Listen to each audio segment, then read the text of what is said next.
So we have Apple here, we have Kindle, we have Microsoft Surface, we have the Nexus.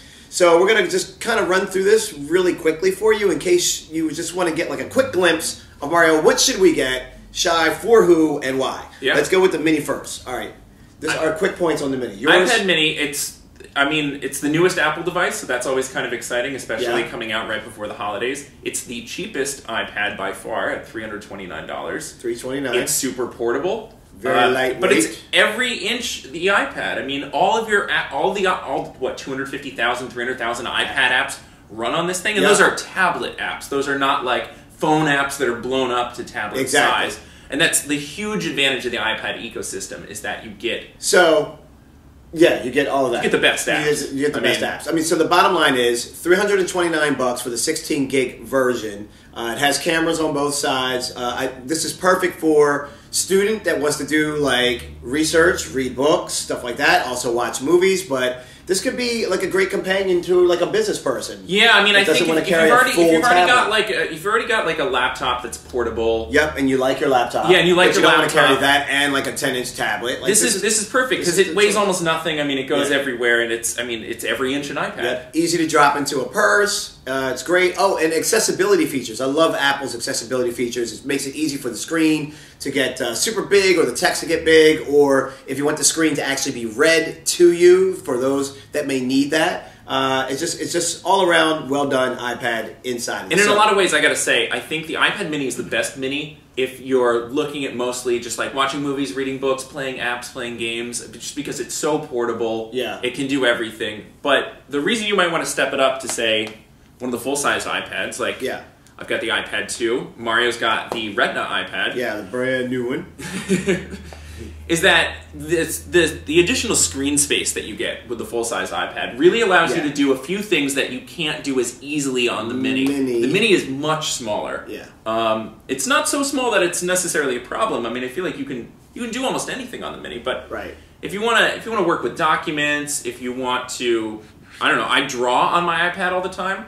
And so, for me, like, I use a stylus. I've got some art apps that I love. This is mostly consumption. Yeah, this is really mostly consumption. You really want to consume. You want to research the web. Maybe do some light email. Watch some videos, stuff like that. This is mostly consumption. But when it comes to like doing some actual work, then you probably want something a little bit bigger. But also, I mean, you know, if you want to watch a lot of movies, I mean, you might appreciate having the larger screen size, because it's like you're still getting like 10 hours of battery life on these big iPads. But the bottom line is, it's the holiday gift guide. You have the iPad 2. Yeah. The iPad 2, $400. $400 for the 16 gig. Yep. And this is the new Retina display iPad, which is $600. $500. $499. $499. $499. For the 16, right? Yep. $499. For this one. So the question boils down to, do you get someone the new iPad? And so, quickly, we've already gone over this in like one of our other videos, so if you just want to watch the face-off between the iPad Mini and the new iPad, you can watch that video. But just in case you haven't seen it, I think you only get this one if you're upgrading, if you never had an iPad before, and you want an iPad, and you can spend the money. Otherwise, you should get an iPad 2. I mean, if $400 is all you can afford, the iPad 2 is not a bad gift. Yeah, and $400 is what your max is. And I think a secret is that because the iPad Mini is actually an iPad 2 on the inside, the iPad 2 is going to be around for a while. It's not like apps are going to stop running on this thing in the next couple of years. No, like it's going to be supported, I think, much more so than the iPad 1. So if you have a 1, that brings up the other point. If you have an iPad 1, it absolutely that's the upgrade right there. The upgrade to go to here. Don't go to the 2, just go right to the 4 if you can afford to do it. And a quick tip, if you want to look up at apple.com on their refurbished page, like scroll all the way down to the bottom of their site and you see like refurbs. Yeah. And sometimes you can find some good deals. Sometimes you can find some really good deals. Yeah, and Apple refurbished products, in my experience, have always been top-notch. So, I mean, but I got to tell you, the display on this does look insane. I mean, in a good way. So if screen is really important, if the resolution is really that critical for you, then the iPad 4 is something you definitely want to look at. Yeah. But do me a favor, before we get off the iPads, make sure that this holiday season you invest in a case. I'm going to get up for this one. Yeah. Just to make sure you can see the damage and the crack that's right there. It's kind of still hard to see. Maybe I have to shoot some B-roll over top of this. Yeah. It's incredibly hard to see that. It's cracked. This is done. And it's like... It's damaged. The smart cover is nice, right? Yeah. There's no protection as far as... But it's not... this doesn't actually help you if you drop the iPad. The smart cover to me looks great. I know a lot of people that love their smart cover, but I always get concerned. The smart cover does not cover the back of the device either. No, it's just... And that always worries me. It always worries me. So, you know... They do have the... I don't remember what it's called. It's a smart cover plus back protection. It completely wraps your iPad, and then you still get the cover. Yeah. That might be the better option, That might be definitely the better option. All right, so that's the iPad world. That's the iOS world anyway for Apple stuff. Where do you want to go next? Let's talk about the 7 inches. We've got we've got the Kindle Fire, and we've got the Nexus 7. The Kindle Fire starts at $159. $159. Just stop right there for a second and think about that. $159. That is really, like, if you want a tablet this holiday season and you don't want or you cannot afford to spend $199 or more, and this is like your first one, or like you just want to get a tablet for like a kid or someone else in the family, I feel like the Kindle, number one, is actually rugged. Yeah, it's heavy. It's heavy. It's rubberized. It's rubberized. It's tough, I feel like it can. You know, I feel like it can just. I feel like it can bounce around. I just feel like this is. Ooh, iPad. But no, at $159, I think it's a great deal, especially if you're already buying books or if you have an Amazon account. Yeah, I mean, Prime, I have Amazon Prime, and so it's like, that means I get free books and free movies on a Kindle tablet. If you're in the Amazon ecosystem, it makes no sense for you to look outside that. Now, I mean, also, it's like, you know, for $159, you might see some deals in the holiday season for like some off-brand Android tablets for like $100, $120. Skip those. Right. For $159, you get a real full-fledged tablet in the Kindle. You know, it's not an HD screen, but it is, you know, you get your magazines, you get your books, you get your movies, you get a bunch of Android apps through the Amazon store. I mean, you do. You know, you get your Angry Birds and you get like your Cut the Rope. I mean, all like the most popular apps end up on the Kindle. Yeah. So, no, they do. They're here. And you can still do email and stuff like that if you want to get it done. You know, you can still get some work done on this thing if you want to. So it's all good.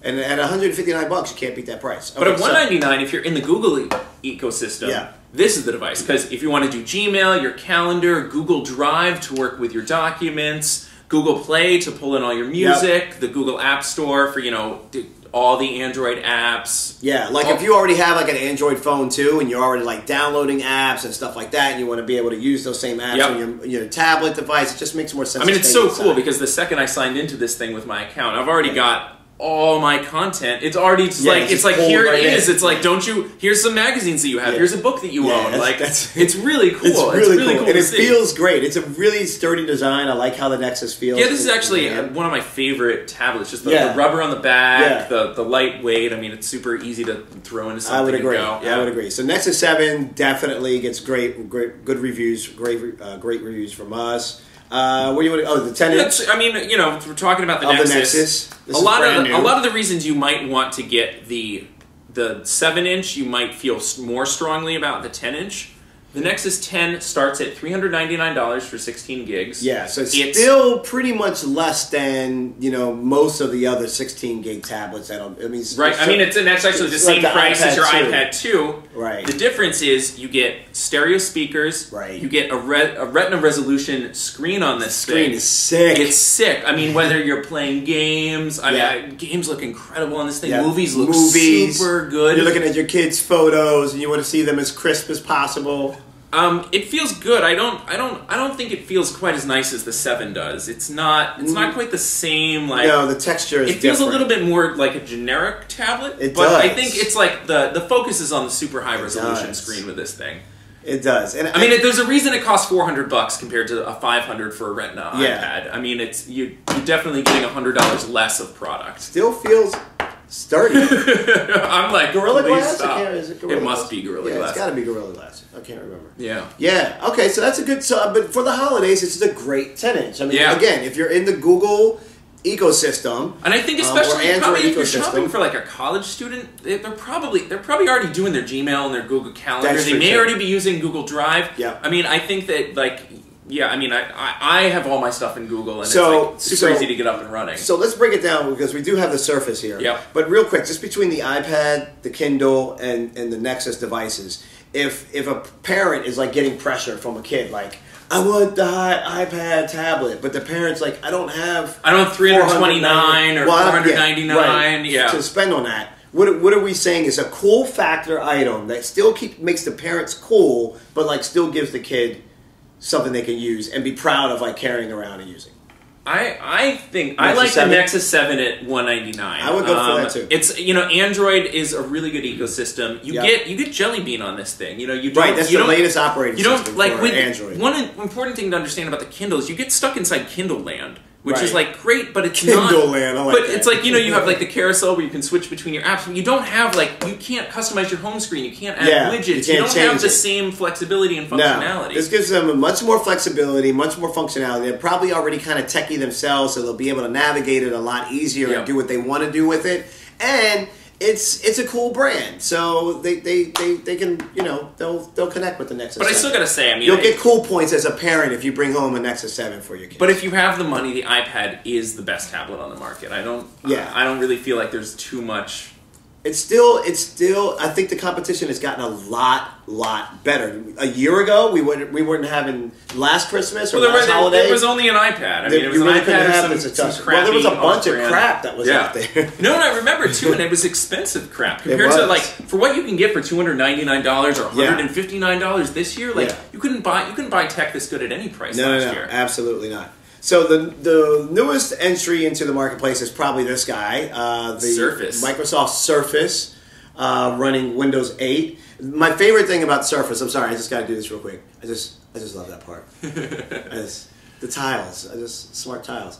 I just love that part. So $499 gets you, I guess it's a 32 gig Surface, so people can actually see what the tablet looks like by itself. So yeah, go ahead. I'm sorry. $499 you get a 32 gig Surface. Yeah. For what, another $150 you can get a full keyboard. The real keyboard case for it. That's right. Or for if you had 100 you can get the touch cover case. Touch covers, which are nice, but they're different. You don't get that same haptic. You don't get that feel. You don't get that. On both though, you get a trackpad. That's right. Which is nice because while this looks like a tablet, it is similar to a Windows computer. I mean, you can use it with a mouse. You've got the full suite of Office apps available. That's right. And actually get Office for free on the Surface. Yeah. It's included. So, I mean, you get your PowerPoint, your Excel, and your Word, right? You don't get Outlook, but there is an email client that you do have email services on here that you can get to. And obviously, you can get to the web. So if you got webmail, you're fine there. You can get to all your webmail. One cool little feature on the back I like is the kickstand that's kind of integrated into its design, which is really neat. We did a really quick review on this before, but I like that because it's kind of already built in. Yeah. It just sits on the table real nice and easy. It's hard for them to see that at home, but it sits on the table real nice and easy, so you can watch your movies or just get to working and start typing. I mean, and I think, we're talking about Office apps, we're talking about working and typing. The Surface is definitely more for somebody who's looking to work on their tablet. They want something that's for entertainment and for play, but also something where you can get something done. Yes. But the businessman or businesswoman in your family would probably get more out of this than they would out of a Nexus tablet. I would fully agree with that. I mean, you get Internet Explorer, you get Office.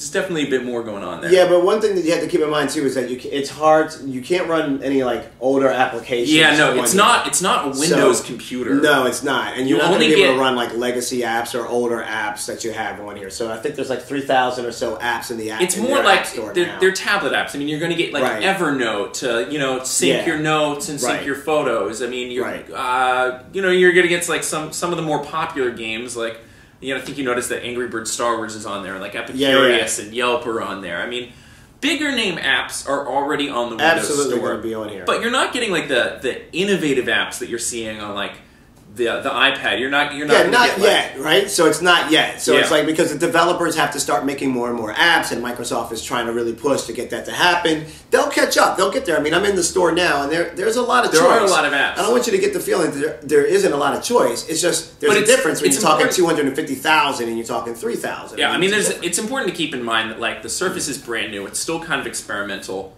Nobody knows if this thing is going to work. Is the Surface going to be around in a couple of years? Because Microsoft makes it, you think so. I would think so. But I would hope so. I really like it. It's not nearly as an established platform as Android or the iPad. Right, yeah. Where you just have tons and tons of apps to do absolutely everything. Yeah. If you have the flexibility in money, and you want something that's totally different, and you do want to get some other business stuff done, and you live in the office kind of world, then this is definitely something you should take a look at. You should definitely take a look at. However, I would say that for just a little bit more money than the Surface, you can start looking at some Windows 8 tablets that run the full Windows experience. That's a good point. Like the Samsung Ativ tablet is because we're talking $649. Right. And that runs full-blown Windows. All of your Windows. You could be running your Windows 95 apps. You can add software on it. You can do whatever you want. It's like the full version. Like this is called RT. Windows RT, yeah. RT. So look out for the RT. That's basically letting you know that's basically tablet It's stuff. tablet Windows, It's not... So if you want the full version, you do want to look at something that's like what Shai's talking about. Like I mean, there are some like convertibles where they're like a tablet and a full keyboard. Right, you can lock it into a full keyboard. Yeah, that's a hot idea. Yeah, in fact, we have some other reviews on the device coming up that we have about that. So anyway, that's kind of like the tablet ecosystem. The long 2012. rundown. Oh, and for those that are wondering, hey, you didn't show the Nook. We're Barnes & Noble fans. Like, where's the Nook? So we didn't show the Nook because we needed the 2 latest ones, and they didn't arrive just yet. I've had my hands on them, though. I have had my hands on them, and we have tested them, and I do like them. I think, again, the Nook is for the person that already lives in the Barnes & Noble world. Right. And I think, for me, the 7-inch of the Nook, the smaller one, is better. The 10 just seemed weird to me for some reason. Like, when I held it just didn't. Maybe I just was so set on like the Nook always being 7-inch, and it's been that way for so long that it just was weird. But for also, me to it's adjust. like I understand why you might get like the larger Kindle Fire. Like have the 9.7-inch Kindle Fire, and it's like Amazon's got instant video, and if like they've got these they've got an ecosystem that takes advantage of a large screen size. Like you can watch movies, you can read your magazines, you're getting all that stuff. Barnes & Noble, you're a little bit more limited. Yeah. They're not a media company. They're mostly a book and magazine company, and they're still trying to figure that out. With all that being said, my wife loves her Nook, and you know what she wants? She wants to upgrade to the newest Nook. So if you have someone that's in the family that already loves their Nook, and this is to a bigger point. If you have someone that you're trying to buy a gift for, and they're already on a platform that they love. Right. Whether it's Kindle or Android or Apple. If they're already, or Windows, if they're already on a platform that they really like, don't try to convince them to come over to another side. Leave them in their world. Don't make a holiday gift and attempt to convert them to Android. If they're an Apple user, they're probably an Apple user for a reason. If they're an Android user, then they surely have. And if you're in, especially if you're in the Kindle Fire land or you're in the Nook land, if they love it, understand something. I try to convince my wife to move from Android. I try to get her to get out of Android. She doesn't want to do it. She loves her Android device. So what do you do then? You try to find the best Android device to give as a gift. Yeah. So in this case, we showed you a lot of different things. These are all the latest things, but don't move them off the platform if they love it. Especially keep in mind that like people probably upgrade them within people probably already own books and they own movies within that platform. That's the thing. It's like you can't easily switch once you get locked in. So. I mean, the last thing that's an important thing too. Actually, like when you're buying one of these devices, you're not just signing up for the $200 device. You're signing somebody up for like a few years of buying books and buying movies and buying magazines. It's all about the content. It's all about the content. And the last thing you want to do is spend some money like this and invest and buy someone a gift like this just to find out later on that they re-gifted it and gave it away to someone else, because when you come over the house, all of a sudden there's a mini iPad sitting on the table where you thought there was a Nexus 7 before, and you're like, what happened to that gift I gave you? What gift? You mean, I thought you didn't give me... I got one good last tip that I just thought of. Okay.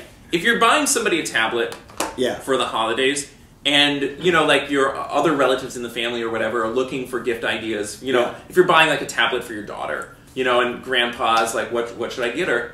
If you get Apple, an iTunes gift card can be used to buy not just music but buy apps. Oh yeah, or you can get a Google Play gift card for the Nexuses. So they can get content. Yeah, so that like it's a good gift because it's great like gift. If you have the gift card in day one, you can buy a few apps, buy a few songs, buy some music. I mean, how cool is it? How cool is it? They open the gifts. right there on the spot, and you've given them, like someone, other family member has given them a gift card that goes along with that device, so they can get their content like that day. Yep. You know what it's equivalent to? It's equivalent to someone thinking about bringing the batteries home. The batteries. That's what it's equivalent to.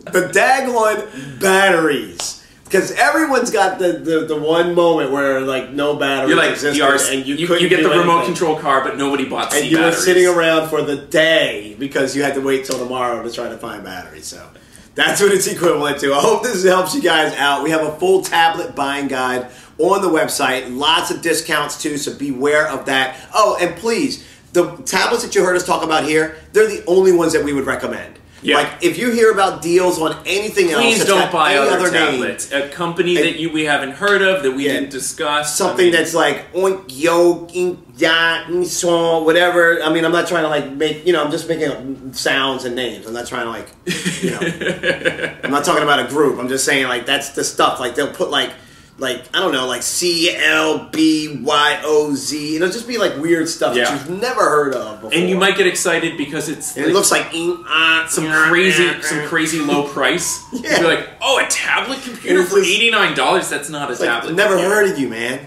We've never heard of you. So no, don't do that. Seriously. Cheapest tablet is the Fire at $159. Cheapest tablet, $159. Most expensive tablet, the iPad with Retina display, 64 gigabyte with cellular. $829. Don't do it. There's no need to buy an $800 iPad. I've got the 64 with cellular. It's freaking awesome. It's awesome. But that's not a Christmas gift. That's something someone's got to buy for themselves. Oh my gosh. And the last tip. If someone you're buying a tablet for doesn't already own a laptop, stop. Yeah. Please get them the laptop first, especially maybe if it's a student. Like if it's a someone else that just loves to read books or magazines and stuff like that. That's one thing. But I'm more worried about students saying, "I really want a tablet. I really want a tablet," and really you can't create. No, that's a laptop. A laptop maybe plus an e-reader. Like a $69 Kindle. Oh, you mean the wait, you just lost everyone. I'm just saying. The $800 iPad is what you're referring to? No, I'm saying if you're going to buy somebody a laptop and they're asking for a tablet but they don't have a computer, get a laptap and get them an e-reader. If they're asking for a tablet, did you guys get that? Because I missed it. If they're asking for a tablet, get them a laptop. Make sure they have a computer first. Yeah, and then get them an e-reader. But an e-reader might be a good inexpensive option. Yeah, because you can go way down on like a Kindle e-reader or something like that. Yeah, that's a really, really, really good point. My biggest concern is if it's for somebody that's young and they just want something that's hip and cool as a tablet, you can't create with that as much as you can with a laptop. So make sure they have a good laptop first. Yeah. And with that being said, that's going to be a wrap for the very long, extraordinary. I can't even wait to find out how long this was. Hopefully, very fun and entertaining tablet review. I hope we helped. If you survive this, then I'm sure you'll survive the shopping frenzy out there. Thanks, everyone. Let us know if you have any questions in the comments. We will be very swift and prompt, and we won't do a video response. Give us a like.